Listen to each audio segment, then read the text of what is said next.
Focus on the Arts is made possible by a financial support grant from Indiana University East.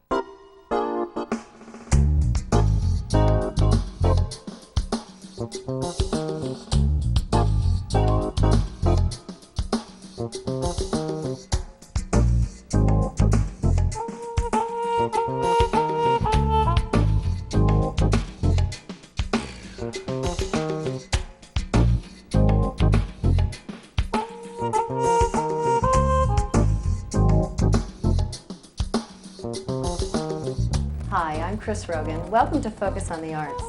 If you've been watching us in the last several months, we've been fortunate enough to have several celebrity guests here in the community, and this is just the next segment. We're in the Athletic and Wellness Center here on the Earlham campus. We have shot several other shows here before. If you have not yet been to this facility, you're really missing something very fine in this community. This weekend is homecoming weekend here at Earlham College, and their acts for homecoming weekend are the Indigo Girls. And I'm happy to introduce you to Amy Ray and Emily Sailors. Thank you very much, ladies, for joining us. Thanks for having us. I appreciate it. You know, I've been reading up on your website, which is substantial, by the way. It's just fabulous. It's so interesting to get all the information, plus the press package that I got. Enough to know that you just, like last night, got off this Honor the Earth tour. Yeah. Which must be very near and dear to your heart. Is this the fourth season for this? It is. We do it every tour season, which is about every couple of years. We started back in '93, and it's a tour that we do, lasts for about 3 weeks, and we tour in major cities and as well as Indian reservation communities, and we fund a group called Honor the Earth, which is a granting organization that grants existing native-based, native-led environmental organizations. It's environmental work that we're doing, and human rights work and cultural restoration. And you do this with several other named acts on the road, Joan Baez and yeah, every Jackson year Brown. we recruit people to do it with us. I mean, every tour season. And Jackson Brown did it this year, Bonnie Raitt, Edwin McCain, Sean Mullins, Joan Baez, Dar Williams. And a bunch of really great Indian bands as well. A band called Indigenous, a blues band that's really gaining some notoriety now. And so, do you choose the cause, or does the cause choose you? I mean, is it something that is inherent to you and what you've always thought of as being something that needed to be fixed? Yeah, it's just concerns that you have as a member of a community, or even at the beginning as a human being. And Amy and I we've been doing environmental work for a long, long time, but it wasn't until we met Winona LaDuke that we really began to focus on joining efforts with indigenous communities. And at this point in our lives, we realized that you really can't be an environmentalist without considering what's happening in indigenous communities and on indigenous land. And also by working with some of these people, we found a grassroots model that's applicable to all the other activism that we take part in. So you can use this model for effectiveness in we do gay rights rights for gays and lesbians and bisexuals and transgender people, and gun control and anti-death penalty work. And does that ever conflict with your audiences, or because your audiences know you for this, it all becomes part of the family effort? I don't think you would worry about that. I mean, we don't worry about it, but it does. There are people that are conflicted about it. But I mean, when we do political work or specific benefits, we advertise that it's specifically for that. We would never. Nobody's surprised. Yeah, we would never just surprise people and say, "Hey, your money's going to the anti-death penalty tonight," because some people may not feel that way. But what we try to do instead is we're sort of a clearinghouse. We have access to a lot of information. We meet a lot of activists. We know a lot about what's going on. And because you have a platform for it. And people inform us. And so we're just trying to this is what's happening. This is where we stand on it, but inform yourself about it, and you decide for yourself where you stand. Now, how did you start out? I mean, you knew each other as elementary friends when school. You were younger. We met elementary school. We went to the same high school. We got to be good friends in the chorus in high school, and that's when Amy was already playing guitar. I was playing guitar and writing songs, both of us, and so we get together as friends. And it just it was one thing led to the next. We worked up some songs for our English class and played for them. We worked up a show for the PTA, which never happened, but and then we started playing open mic nights out in the community. And then the next thing you know, we're making independent records and building on a grassroots following, setting up our own tours, and did you know doing it was going to go this far? I mean, you were in a little record label for a long time, and then Epic Records picks you up, and you're a big name. Did you see that coming? Sort of a big name, I guess. No, I mean, it was all pretty a natural progression, because we were planning on going in the studio and making another independent record, and then Epic, there was only one guy interested in signing us, and So the timing seemed right, and then everything's been really good is in the way that 10 it's years? unfolded. 10 years. We've worked together for 20 20 years now, since high school. We've been playing professionally for 20 years. Yeah. So You know, yeah. it reminds me, I'm a musician also, and so very similarly, we had a little 5-piece girls group that would go around and entertain the elementary schools. We Cool. never expected it to get anywhere, and guess what? It didn't. But it was fun because at the time it was what we did, and it was what Yeah. we were known to do, and some of us Well, kept that's up what's with it. important. And you never know where it's going to come from. Yeah. Who influenced you? Do you know of female vocalists or anybody when you were younger? Because I'm guessing younger means the 60s. 70s. 70s. I mean, I was Mine's born in 60s. '64. God, we were influenced by so many people, you know. I mean, is Joan Baez, for Joan- example, old enough to influence you? Politically, she influenced us. Yeah, politically, very influential on us as an Trying to get her activist. here. We've been working Really? on that for a while. She's amazing. All right. Yeah. And she would have such a draw, like you do. Yeah, is this is this a good typical community for venue her. for you? We College play a lot of campuses? yeah, we play a lot of colleges. We play a lot And of private colleges. schools usually, or Both. Both. Yeah, we all don't. sorts of things? Yeah. Yeah. I was looking at your tour dates. You're busy ladies. Yeah. You're working around here a lot. Yeah, we are. This is a Um, busy time. Tell me what those fundraisers do for you emotionally. Oh, it's just like, I mean, the Honor the Earth tour is especially is, there's no way to even describe it. It's spiritually, I mean, we're going into communities of Indian peoples that are doing incredible grassroots activism and winning all these battles that affect all of us against huge coal mining corporations and nuclear waste dumping and water quality What's issues. the Yellowstone issue? The Yellowstone buffalo issue, it's an interesting issue because that's a national issue, because that's a national park. But when I was reading about it, I was thinking, now how many people are aware Yeah. the severity of this? Yeah. And you're They awakening have them this to that. sort of thing that started happening a while back, years ago, where when the buffalo would go out of Yellowstone Park, the Department of Livestock was ordered to shoot them. And it Because? was this mythological idea of brucellosis, which is this disease that would be passed from the buffalo to the cattle, which is a bad disease, but it has never been passed from a buffalo to a cow. There's no case Proof of of it. that. So they haven't really done enough scientific studies on it. It sort of comes down to ranchers versus Indian people that are supporting the environment and the buffalo, because this herd, there was 23 buffalo left after the slaughters in the 1800s. I mean, we're talking Almost hundreds of extinct. thousands, yeah. Yeah. And 23 animals were left, and this is the herd that came out of that herd, and it's a national treasure. I even remember being in Yellowstone as a child, maybe in the early 60s, and my father saying to us as we were driving through those pastures, you know, there aren't very many of these Yeah. left anymore. Now There's so there few. is some overcrowding sometimes, but the issue is that we should not be killing them. There are alternatives. There are tribes that What are are willing. they doing with them to kill them? I mean, is it They for shoot 'em. meat? They shoot them. But is it for They give meat. or- They sell the heads at auctions as well. So they made a people ton can of money mount off. Yeah. Yeah, Beautiful. I mean it's. They made. Gotta have one for But I your living mean, room. there are alternatives. People should know that they're working on alternatives, which are really great alternatives. And one of them is to relocate herds to different tribes and communities that want to raise buffalo Well, in the herds. vastness of the plains out there, there should be plenty of... It's mostly leased to cattle ranchers, and that's the big issue, Yeah. you know. But there is a relocation idea. There is an idea that there are areas that are trying to restore the prairie lands. Buffalo are an integral part of that ecosystem. Cattle aren't. And so Right. where they are trying to restore prairie lands, the buffalo would be an important species to have because Now, their hooves dig up the ground in a certain way that makes the grass grow the way it should. Is this tour about the same thing every year, or do you have a different cause every year? There are different issues, but some of the issues overlap. For instance, we've done a lot of work before on the nuclear waste transportation policy and nuclear waste dumping, and again, we focused on that.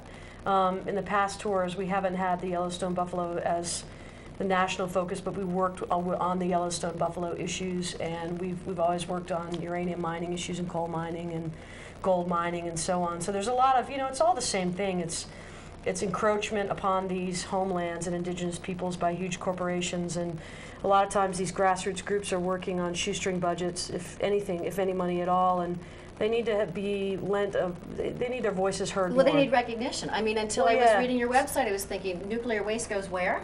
I didn't, you know, Every Exactly. we're not proposed, paying attention. I mean, Yeah, every yeah. proposed dumping site for high-level nuclear waste is on Indian land. Or 90, like about 90% of Well, them. there's yeah. one. one other community. Yeah. How many of your songs apply towards political activism? Because I know you're well known for ballads, you're well known for rock, but are most of your lyrics geared towards something that has an issue? No. No. Not necessarily. So No. your platform for the concert you're doing tonight is just what you do and what people expect you to hear off your latest CDs. Yeah, I mean, sometimes we'll write a song about a political issue, but it's just what we're writing about, and we'll talk about it sometimes. But I mean, our activism is very much part of our life, but you know, we don't sing a lot of political music, sort of like Billy Bragg, I would say, sings a lot of political music, And is known for that. and he's great at it. I love him, but you know, we have maybe 25% of our stuff might be issue oriented. And what inspires you to compose? Are you the composers for all of your material? So you don't sing anybody else's songs? Every now and then. Just for fun. Yeah.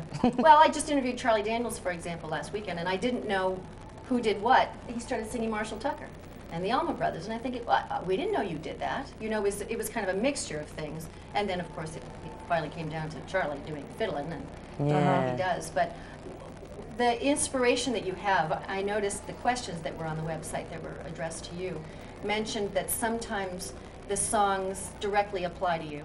Sometimes you find that the song helps a friend out who might be going through something. And sometimes you can shelve the song for years and bring it back, and it like regenerates some sort of process in you. That's right. And that's what it does for your audience. Yeah, yeah. I mean, you find yourself living through old songs again.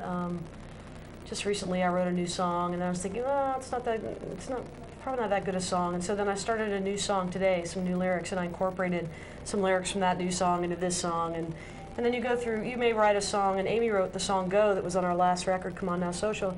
She's been writing it for years, and she finally just put all the pieces together. So typically for me, though, I'll write songs, and I won't let them go too long before they're used, or else I just get tired of them, or they move on to some other place. Do they stay in your head long enough to get, I mean, do you read music and it's written down on paper, or how is that process? And you do the lyrics and the music? Yeah, and we have little DAT players that have microphones Yeah. that we can tape the ideas that we have. Or, I mean, usually if I write a new song, I play it so much that night that I'm writing it that I remember it the next day. Forget it. Yeah. They always said that Mozart couldn't sleep long enough. I mean, it had to come out. And it like made him crazy. Yeah. Because it would just come and come and come. Well, he had to notate his music as well. We don't have to. He's Modern brilliant. technology. Who's Ozalyn? She was my grandmother. She passed on last, like almost a year ago, February. And she 8 months is ago. in the background vocals of She's these that you did? Is that what speaking. I read? She's telling a story before the song starts. And I would think a lot of your songs relate to people through a story, and they come Yeah. here to relate to that. Yeah, I mean, I'm becoming more storytelling oriented. I used to be more unrequited, you know, relationship sort of overwrought sort of thing. I got tired of that. Well, for there's me. lots of that out there too. I just got Songs tired of about it for that. myself. I'm not as good at executing that. You know, I think I'm better at telling a story sometimes, and I never knew that. What's you the know? story behind the title Indigo Girls? No Not story. very much. Just looking through the dictionary for ideas. It was It's as a great simple idea. as that. It's a great idea. Just sounded good. I like it very much. Thanks. We have a couple of Earlham students that would like to talk to you briefly. for the Beautiful. Earlham words. So Great. we appreciate your Okay. time. Amy. Thanks for Emily, having us. Thank you Thank very you. much. I'm Chris Rogan, and we'll let those Earlham students come up next. Thank you very much for joining us. Hi, I'm Laura Sweet. I'm Arts and Entertainment Editor of the Earlham newspaper, and I'm here interviewing the Indigo Girls. I'd like to start out, we were really wondering how you stay inspired. You've been performing for so long, and you've been composing songs for so long. How do you keep your passion? You know, how do you keep that inspiration? Well, we love playing live, and so some of it comes from just touring and touring. Like we have different friends go on the road with us and play with us off and on, and you know, certain tours inspire us. You know, to like they just give us energy, and I think the main thing we do is we change it up a lot. You know, some half of the year we play with a band, the other half we play alone. We always have different friends around, and it's just a matter of constantly sort of re-energizing yourself and bringing in new stimulus. What is your creative process when you write a song? How do you get inspired to write the lyrics that you write or the melodies that you compose?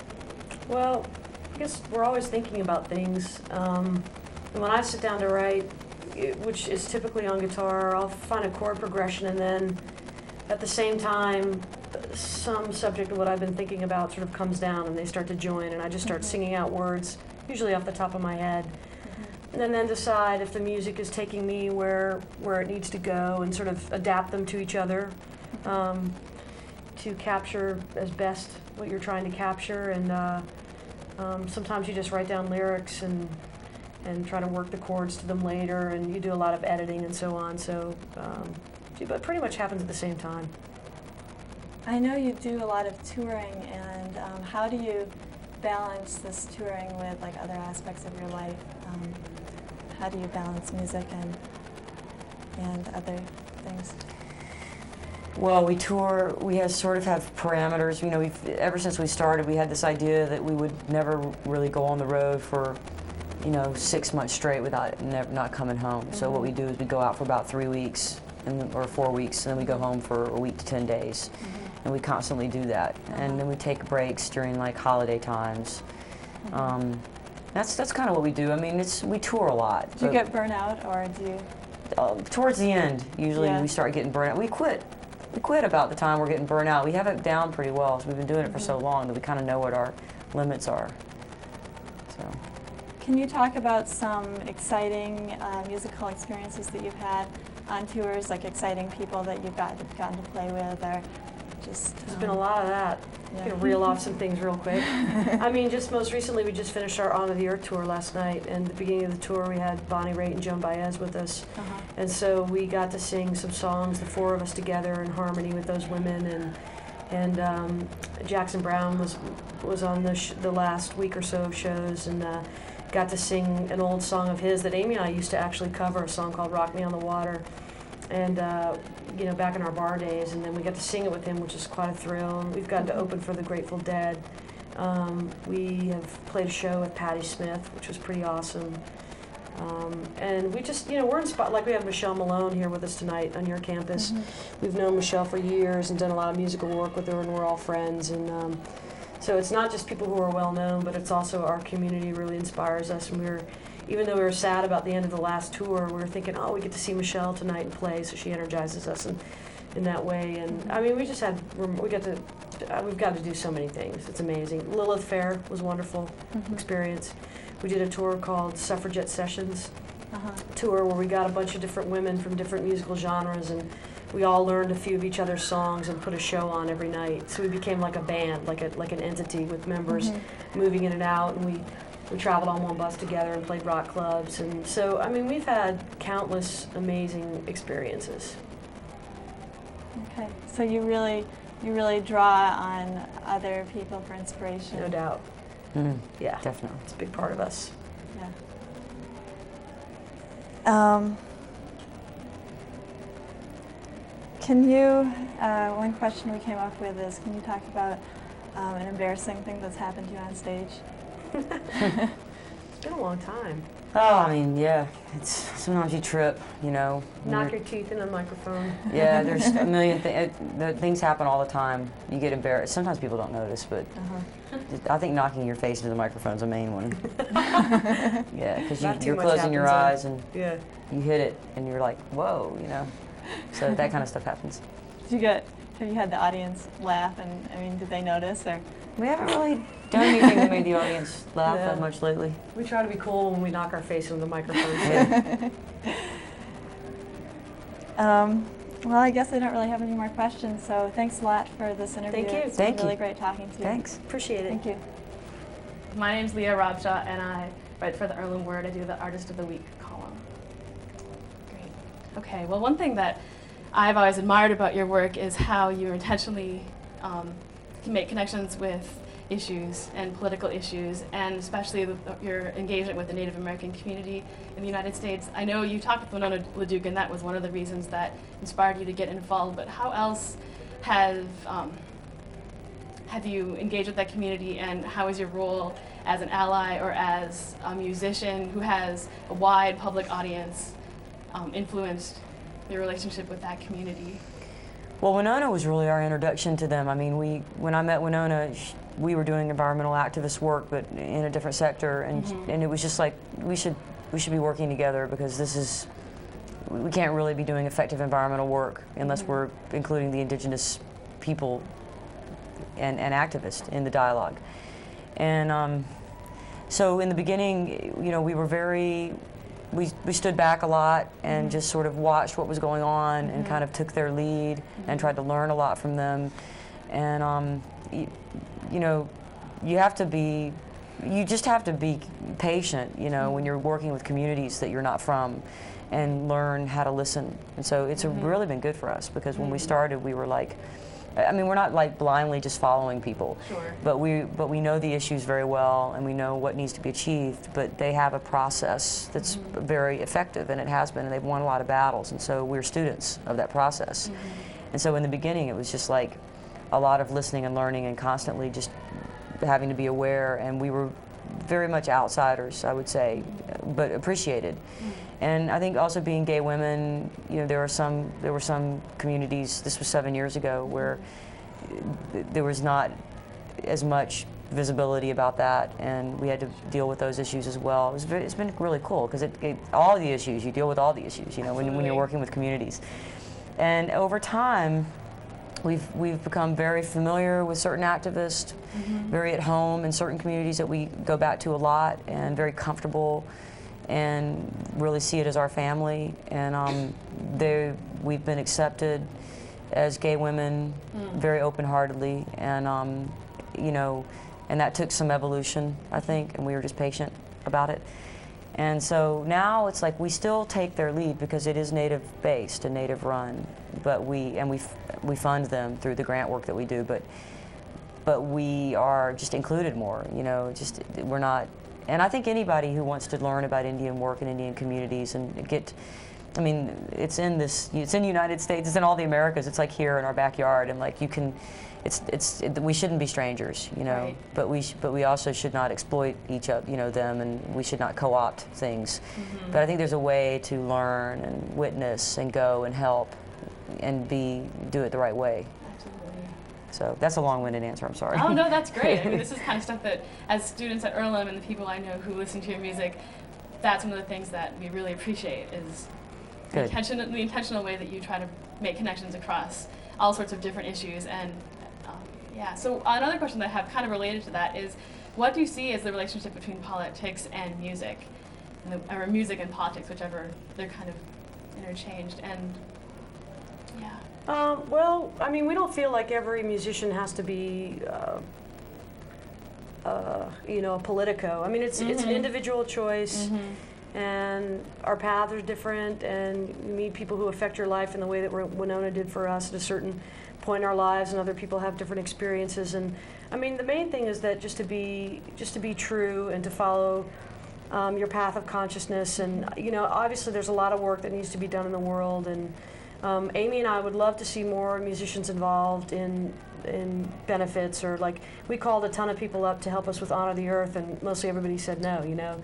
Just a handful of the same musicians who always do everything. And so we're running into a little bit of a generational problem at this point, you know, because we want some younger artists to help carry the torch as well. And so, I mean, as far as the relationship, it's an individual one. You decide what kind of changes you want to make in life and what you want to take part in and how you want to be an activist. And then if you're a musician and you follow your heart in that way, it can't help but come out, you know, in the things that you do and how you marry your music to your politics. And it's just that for, you know, musicians have different reasons for not wanting to get involved, and it just depends on the person. So it's kind of like that.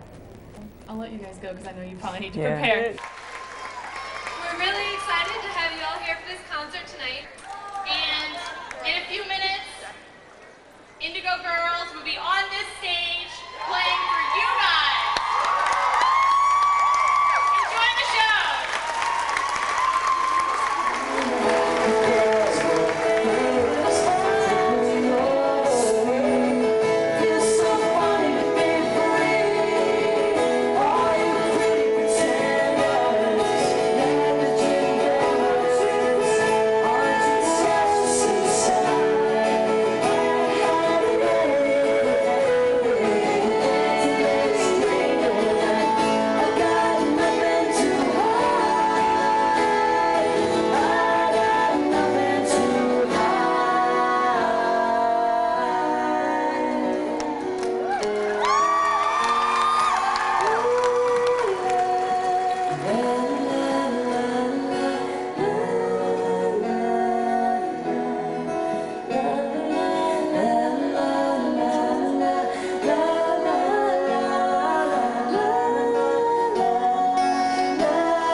Who plays in a band called the Rocketines, and his name is Justin. He went to school here. He told me it was a really cool place.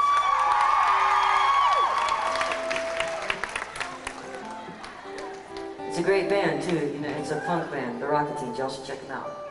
He's one of your alumni. This place is beautiful, y'all. God. Yeah, leave it to the Quakers. We love the Quakers. Tolerance, peace. This is a song about peace. It's about getting together and creating peace through good, clean fun with your friends. Something like that.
Chris Rogan welcomes your comments, suggestions, and opinions about Focus on the Arts. You may call her at 973-8582, voice mailbox number 1, or you can email your comments to crogan@indiana.edu. Chris Rogan's wardrobe supplied by The Secret Ingredient. Focus on the Arts is made possible by a financial support grant from Indiana University East and is produced by Indiana University East in cooperation with Whitewater Community Television.